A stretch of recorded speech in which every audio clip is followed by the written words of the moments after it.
All right, welcome back to day 2 of 10.3 with ellipses.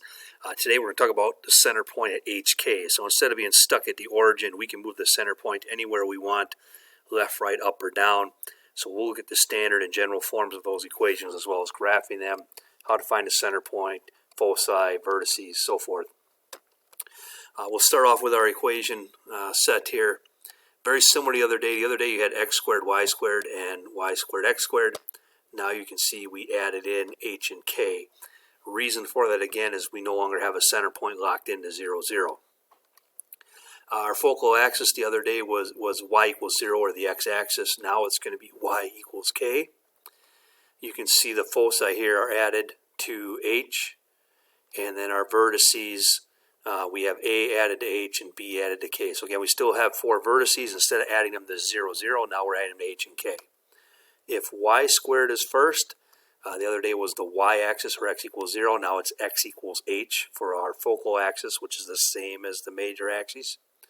And again, you can see we just flip-flop from here to here. Now we're adding c to k and minusing c from k. And then here we are adding a to k and b to h. So it's same idea from the other day, only our center point now is no longer locked into 0, 0. Our Pythagorean relationship is still the same. C squared is equal to a squared minus b squared. Eccentricity is still c over a. Again, I think it's a lot easier to see these once you start looking at them with numbers, so we'll go ahead and do that. We're going to start with x squared first. So if you have center point, you can see here it's not at 0, 0. We moved it right and up. You can see our vertices here. We're going to add the a value to the x coordinate of the vertex, and we add the b value to the y-axis of the coordinate of the vertex to get our 4 vertices. This is our major axes here at y equals k. This would be the minor at x equals h. Once we found c, then we could place our foci here, but without having numbers, we don't have that. So on the next slide, we'll put some numbers in here, and that'll make it easier to see. So notice now instead of h and k, we put in -8 and -5. Please remember it's x minus h and y minus k. So your center point is going to be the opposite of these, which is 8, 5. This is a squared, so a is 13. This is b squared, so b is 12. And now that I have a and b, and a squared and b squared, I can go ahead and subtract that, take the square root to get c. That will allow me to find my foci. So again, this ellipse is running horizontal. So I am going to add and subtract this 5 to my h value of the center point. So 8 plus 5 for 13, 8 minus 5 for 3. So that's how I got the foci. For the major vertices, I'm going to add the a value to h. So we know a is 13. So 13 plus 8.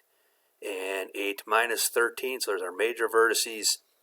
And then our minor vertices, we're going to go ahead and add and subtract b to this k value. So 5 plus 12 and 5 minus 12. And so now we have our major and minor vertices, our foci, and our center point. And again, because x squared is first, we know this ellipse is going to run horizontal. Now we'll take a look at one that is vertical.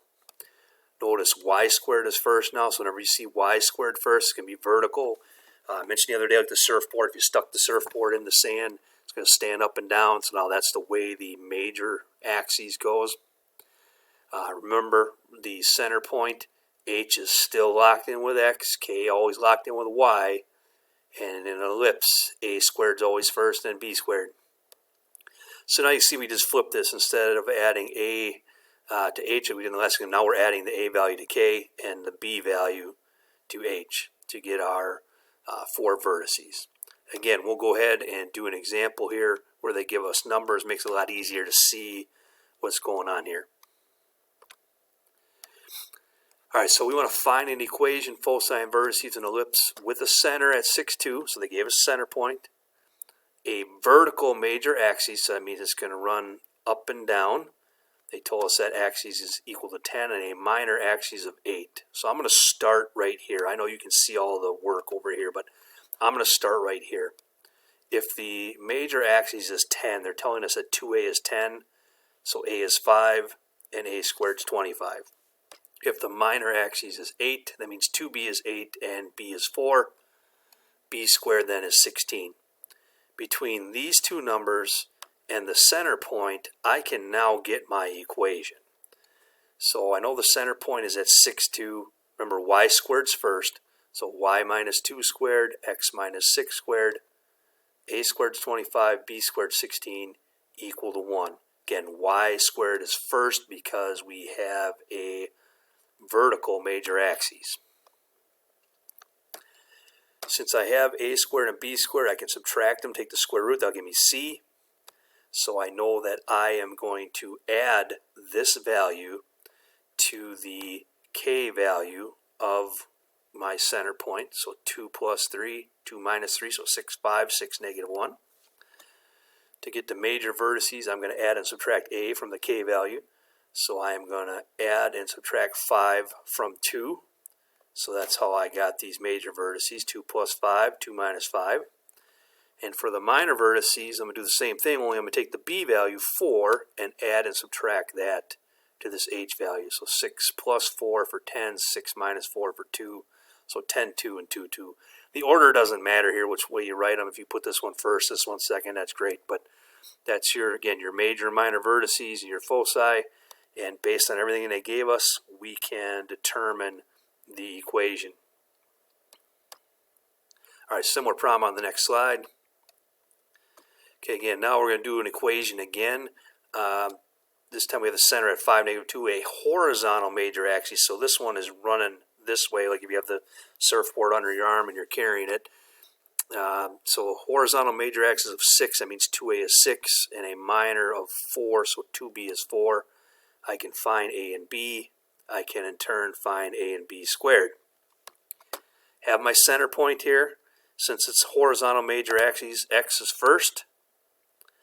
And so we can write our equation right away. X minus 5 squared over a squared. Y minus negative 2, so y plus 2 squared over 4, always equal to 1. Center point was given. Now we're going to add our c value to the h value to this 5. So c is the square root of a squared minus b squared, so square root of 5. You can leave it this way or use a decimal. I just used a decimal, 2.24. So I'm going to add that to 5 and subtract it from 5 to get my foci. I'm going to add my a value, so I'm going to add 3 to 5 and subtract 3 from 5 to get the major vertices. And then I'm going to add and subtract b. Again, b is 2. I'm going to add and subtract that from negative 2 to get my minor vertices.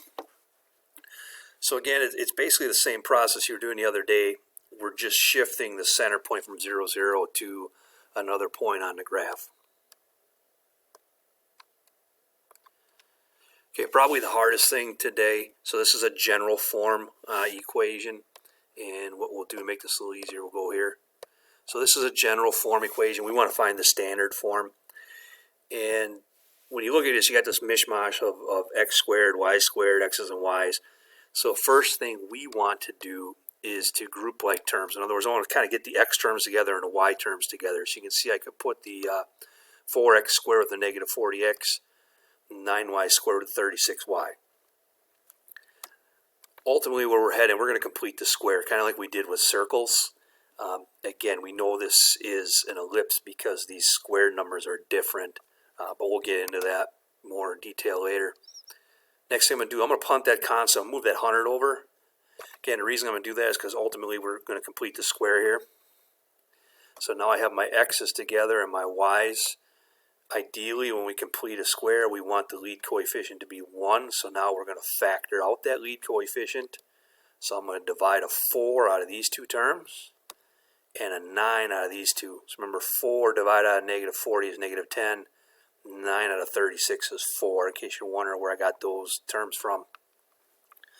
At this point, I can go ahead and complete the square. Half of negative 10 is negative 5. If I square that, I get 25. And half of 4 is 2. 2 squared is 4. I got to change that right there. Give me 1 second. There we go. All right, so I got plus 25 here and plus 4. Why is it plus 100 and plus 36? Because we have to multiply by this coefficient. So 4 times 25 is 100. 9 times 4 is 36. Now that we've done that, we have a completed square. We can simplify this a little bit. 4 times x minus 5 squared and 9 times y plus 2 squared. You don't have to change color here, but we'll keep it uniform. Nice thing here, the hundreds cancel out, so it's equal to 36. Our final step to finish completing the square. Now we're just going to divide everything here by 36. So let me get rid of this slide here. There we go. And if we divide by 36, that will now get us to our proper form. 4 will go into 36 9 times, 9 and 36 4 times. So here is our proper form for that ellipse. All right, one final thing here for you, public service announcement. So you're not that person at a dinner party a couple decades from now. This is an ellipse, so we're talking about in section 10.3. This is an eclipse.